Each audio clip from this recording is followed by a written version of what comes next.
Salut à tous et bienvenue sur AZ 237. Stella débordait d'anticipation pour le jour de son mariage. Son futur mari était aisé, possédant une richesse substantielle et des propriétés à travers tout le pays. Le fait d'être considérablement plus jeune, presque 2 décennies, que son fiancé, Armando, a suscité des discordes familiales initiales, particulièrement avec son père qui désapprouvait son engagement envers un homme beaucoup plus âgé. Malgré les tensions familiales, l'affection de Stella pour Armando était profonde. Elle avait même menacé de quitter la maison si on lui refusait cette relation. Armando se distinguait par sa compassion, son pragmatisme et son dévouement inébranlable, assurant que les besoins de Stella soient toujours satisfaits. Son soutien financier s'étendait à son éducation dans le mannequinat, visant à élever son profil dans la publicité avec l'aide de son vaste réseau, se rendant progressivement cher à sa famille quelque peu éloignée.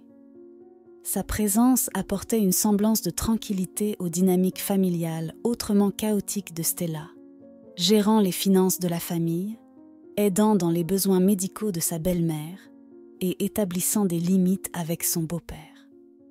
Stella, lors d'une conversation sincère avec sa mère pendant la planification du mariage, exprimait « Maman, je déborde de bonheur. Armando est une personne incroyable. J'ai l'impression d'avoir été bénie par la vie elle-même. » Sa mère répondit, reconnaissant la sincérité inattendue d'Armando et comment ses actions, surtout le paiement de ses dépenses médicales, avaient gagné leur respect sincère. C'est exactement pourquoi je veux que notre mariage soit inoubliable, car je crois que notre union durera toute une vie, confia Stella. Rêvant d'un mariage au bord de la mer, Stella mit en mouvement les préparatifs de la cérémonie 6 mois à l'avance. Armando, soutenant une cérémonie en pleine nature, était accommodant envers ses souhaits pour leur journée spéciale. Cependant, un problème non résolu persistait entre eux. La question d'avoir des enfants, avec Armando désirant fonder une famille et Stella opposée, créant un fossé significatif compte tenu de leurs différences d'âge. Armando avoua « Stella, mon amour pour toi est sans pareil. Je n'ai jamais ressenti cette joie avec quelqu'un d'autre. Pourtant, en vieillissant, j'aspire à connaître la paternité, à nourrir et à témoigner de la croissance de notre enfant. » Ce sujet en particulier était le moins favori de Stella. En tant que jeune femme dynamique et ambitieuse à un stade crucial de sa carrière, intégrer la maternité dans son plan de vie semblait prématuré. « Armando, tu ne peux pas me demander cela, pas maintenant. Je suis à l'étape la plus importante où je dois donner le meilleur de moi-même pour réussir. Un bébé ne rentre pas dans mes plans pour l'instant. » Et quand, Stella ? Quand mon corps sera lourd et que je ne pourrai plus marcher. Je veux les avoir pendant que je peux encore courir et jouer avec eux, pas pour qu'ils me traitent comme leur grand-père à l'école. En de telles occasions, Stella restait silencieuse et courait chercher une distraction quelconque. Elle aimait Armando, mais être pressée d'avoir un enfant était quelque chose qu'elle n'était pas prête à permettre. Malgré ces discussions, Stella et sa mère continuèrent de planifier son mariage. Le temps passa, et finalement, le moment vint de choisir la robe de mariée. Stella était rayonnante de bonheur. Étant une fille moderne, elle n'avait aucun problème à demander à Armando de l'accompagner le jour de la recherche. Elle invita également sa mère, ses amis et sa cousine Amber. Ce jour-là, Stella fit les présentations. Mais étant si excitée, elle ne remarqua pas l'étonnement sur le visage de son fiancé et ses manières délicates envers sa cousine. Les femmes admiraient les robes et la silhouette élancée de Stella. Mais Armando peinait à prêter attention à sa fiancée. Il était absorbé et jetait des regards latéraux à Amber. Heureusement pour Armando, Stella était tellement excitée qu'elle ne remarqua pas l'humeur sombre de l'homme. Elle l'interpréta comme de l'étonnement et de l'infatuation, comme Armando lui disait toujours combien elle était belle. Après avoir choisi une belle robe, Armando invita les dames à déjeuner pour célébrer le mariage à venir. « Dis-moi, Amber, pourquoi tes parents t'ont-ils nommé ainsi ?» demanda Armando avec désinvolture.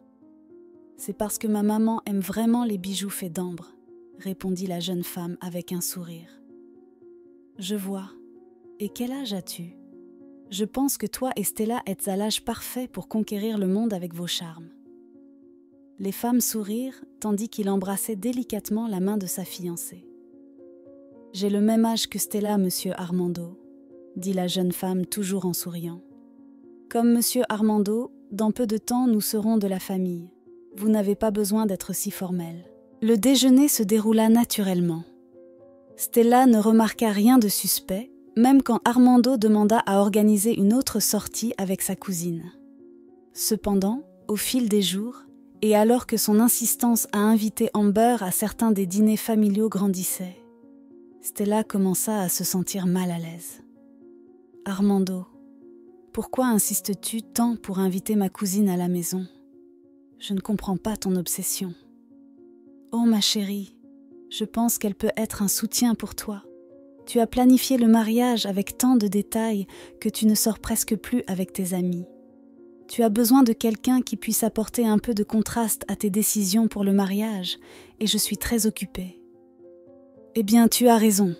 Oui, j'ai été très occupée avec le mariage, mais ce n'est pas si nécessaire que ce soit elle avec qui je partage du temps. Quoi qu'il en soit, je vais l'inviter au dîner de dimanche. » Amber arriva ponctuellement pour partager un bon moment avant que le dîner soit prêt. Cette fois, Stella remarqua plusieurs signes indiquant que quelque chose n'était pas correct. Armando était très attentif aux conversations avec Amber, la traitant avec délicatesse, étant attentif, et même lorsqu'il pensait qu'elle ne le regardait pas, échangea des numéros de téléphone avec la jeune fille. Ce dernier acte mit Stella en colère, mais elle décida de ne pas faire de scène, et plutôt d'en parler calmement à la maison, loin de la famille. Une fois à la maison, Stella se calma du mieux qu'elle put et, utilisant son ton le plus doux, commença à parler à Armando. « Amour, pourquoi demandais-tu le numéro d'Amber ? Puis-je savoir pourquoi ?» Armando devint tendu et attentif, pensant que Stella ne l'avait pas vu à ce moment-là, mais il se trompait. « Eh bien, je pense que j'ai plusieurs contacts qui pourraient lui trouver un meilleur emploi dans son domaine. »« Vraiment ? Waouh, c'est très gentil de ta part. Et penses-tu qu'elle sera très reconnaissante ? Eh bien, je ne pense pas qu'elle soit quelqu'un d'aussi important. Je vais juste voir si je peux trouver quelque chose pour elle. Oh amour, vu comme tu es occupée, c'est quelque chose qu'elle devrait vraiment apprécier. Tout va bien, Stella ? Tu sembles un peu étrange. » À ce moment-là, l'attitude de Stella changea rapidement. Son ton devint plus sec et direct. « Eh bien, la vérité, c'est que je suis un peu contrariée. Je ne comprends pas pourquoi tu t'intéresses tant à ma cousine. Maintenant, tu veux changer d'avis et l'épouser ?» À ces mots, Armando commença à perdre patience. « Pour l'amour du ciel, Stella, que dis-tu ? Je pense juste qu'Amber est une bonne fille et j'aimerais l'aider. J'étais aussi une bonne fille pour toi et tu m'as aidé dans tout ce que tu pouvais. Maintenant, je suis ta fiancée. Comprends-tu pourquoi j'ai si peur ? Stella, je te jure que je ne ressens pas cela pour Amber, c'est juste compliqué. Qu'est-ce qui est si compliqué que je ne peux pas comprendre ? Dis-moi. » Armando s'assit sur le canapé, visiblement fatigué et inquiet. « Stella, tu ne veux toujours pas avoir d'enfant. Pour l'amour du ciel, Armando, qu'est-ce que cela a à voir avec quoi que ce soit ? Cela a beaucoup à voir, mais je ne sais pas si tu es prête pour cette conversation. Je veux juste que tu comprennes que je t'aime et que je ne t'échangerai pour personne. » Après les remarques conclusives d'Armando, le temps passa. Stella poursuivit ses préparatifs de mariage comme d'habitude, mais elle nourrissait des soupçons et un malaise croissant à propos d'Armando. Submergée par le doute, elle décida d'inspecter le téléphone portable de son fiancé alors qu'il était occupé. En quelques instants, elle parcourut ses messages récents. Bien qu'il n'y ait rien d'Amber, un message intitulé « Jésus, détective » attira son attention. Avant qu'elle puisse approfondir son contenu, Armando revint, la poussant à abandonner son enquête. Le mystère la tourmentait, mais elle restait perplexe. Pendant ce temps, Armando cessait de mentionner Amber, ne poussant plus Stella à l'inclure dans les rassemblements. Cette décision apporta une semblance de tranquillité à Stella. Armando s'efforçait de maintenir une apparence de normalité, faisant attention à ne pas éveiller de soupçons au sein de la famille. À moins d'un mois du mariage, la maison de Stella était un nid d'activité. Elle suivait méticuleusement ses tâches liées au mariage, veillant à ce que rien ne soit négligé, des rendez-vous chez le fleuriste aux visites à la boulangerie, en cochant les listes de cadeaux et en confirmant l'envoi de toutes les invitations. Elle visait à avoir une grande célébration sans exclusion. Malgré les tensions précédentes avec Armando concernant Amber, Stella décida de ne pas exclure sa cousine. Par conséquent, les invitations pour Amber et ses parents furent parmi les dernières envoyées. Stella se rappela d'être plus compréhensive envers Amber, reconnaissant qu'elle n'avait pas agi de manière inappropriée, d'où son invitation à la dégustation finale du menu. Pendant la dégustation, dans un moment de solitude avec Stella, Amber s'enquit de la nature prévenante d'Armando, mentionnant qu'il avait offert toute l'aide nécessaire à elle et à ses parents. Stella ressentit une pointe de malaise, mais maintint son comportement, assurant à Amber que les gestes d'Armando étaient simplement des actes de gentillesse. Cependant, plus tard dans la journée, Stella confronta Armando avec colère, l'accusant de tromperie après avoir appris d'Amber son offre d'aide, qui faisait écho à la manière dont il s'était initialement approché de Stella. « Stella, s'il te plaît, calme-toi. De quoi s'agit-il » demanda Armando, perplexe face à sa fureur.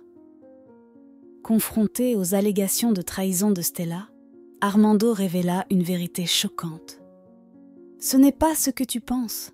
Amber pourrait être ma fille. » Stella resta sans voix face à la révélation. Armando continua. « C'est plus qu'une possibilité, c'est une certitude. Je l'ai vérifié aujourd'hui. Ces résultats de tests sanguins prouvent qu'Amber est bien ma fille avec ma première femme. » « Comment cela peut-il être ?» s'exclama Stella, choquée et déconcertée, ses mains couvrant son visage. « Tu vois, la vérité est que ma première femme et moi étions très jeunes, mais nous avons eu un bébé. Sous la pression de sa famille, nous avons dû abandonner notre bébé. Je pensais ne jamais la retrouver, mais la voici, et je ne peux pas me détourner. N'as-tu pas remarqué qu'elle et moi sommes presque identiques? Nous avons les mêmes traits, et si tu voyais une photo de ma première femme, tu verrais qu'elles sont identiques. Je ne peux pas ignorer cela. Stella, je voulais te parler clairement de cela, mais maintenant ce n'est plus possible. » Stella sentit que le monde s'écroulait autour d'elle. L'homme qu'elle aimait était le père biologique de l'une de ses cousines. En fait, elle n'avait jamais su qu'Amber avait été adoptée, pas même Amber elle-même. Après une conversation douloureuse, Stella accepta d'annuler son mariage pour que la situation puisse se calmer. Amber manqua de s'évanouir en découvrant la vérité. Après des semaines loin de chez elle, elle accepta de pardonner à ses parents adoptifs et se donna également une chance de connaître ses parents biologiques. Finalement, Stella et Armando poursuivirent leur relation, apprenant qu'il était toujours important d'écouter avant de tirer des conclusions, surtout avec les personnes que l'on aime. Quelle est votre opinion au sujet de cette histoire ? Dites-le nous dans les commentaires. Merci d'avoir regardé la vidéo. Surtout, n'oubliez pas de cliquer sur le bouton j'aime et partager autour de vous. À très bientôt sur AZ237.